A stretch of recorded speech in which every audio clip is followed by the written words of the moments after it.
5ই আগস্টের যে পট পরিবর্তন, আমাদের জাতির উপর চেপে থাকা একটি স্বৈরাচারী সরকার যে পতন হয়েছে, তারপরে প্রেক্ষাপটে আমি কিছু কথা বলবো।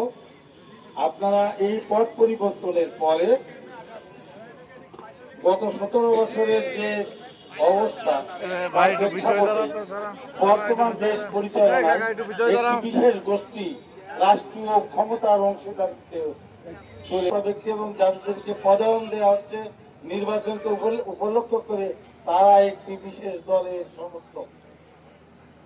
এই ভয়াবহ পরিস্থিতিকে উত্তরণ করতে হলে তাদের নীল নকশা আছে, কারণ তারা জানে যদি ঘোষিত সময়ে নির্বাচন হয়ে যায় তাহলে এদেশের মানুষের যে সেন্টিমেন্ট, তাতে তাদের রাষ্ট্রীয় ক্ষমতায় যাওয়ার সম্ভাবনা খুবই কম। কি আপনাদের কাছে তাই মনে হয় না?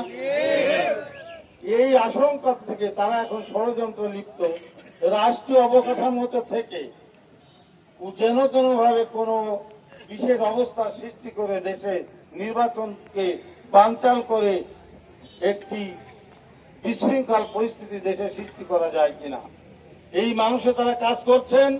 এবং নির্বাচনকে বিলম্বিত করার একটি ভয়াবহ অবস্থার ভিতরে আপনারা গত কয়েকদিনের দেশের বিভিন্ন জায়গায় অগ্নিসংযোগ সহ যে জিনিসগুলো দেখছেন, এটি তারই একটি আলামত।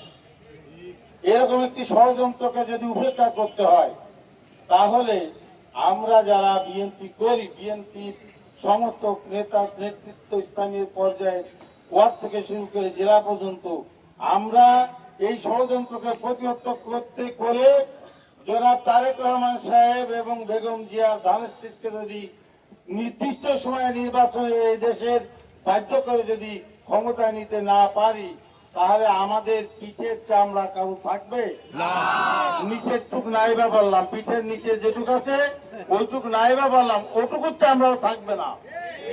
অতএব আমরা কিন্তু আসলে ঐক্যবদ্ধ। সেটা বললে একটু আগে যে আমরা দেখছেন, আপনারা তো সবাই গেছেন। হ্যাঁ, একটি বড় দল, নেতা কর্মীদের কারো প্রতি একটি সফট কর্নার ভালোবাসা, পছন্দ অপছন্দ থাকতেই পারে। আমরা ঐক্যবাদী। মাগুরা জেলা বিএনপিতে কোনো দুটো মিছিল করছে না, কেন দেখছেন? এখন এই সময় আমি মনে করি যদি বেগম জিয়া ভালো থাকে, যদি তারেক রহমান যদি ভালো থাকে, আমরা ভালো থাকবো, দেশবাসী ভালো থাকবে। এই কারণে যদি বেগম জিয়াকে এবং তারেক রহমানকে ভালো রাখতে হয়, তাহলে কি করতে হবে?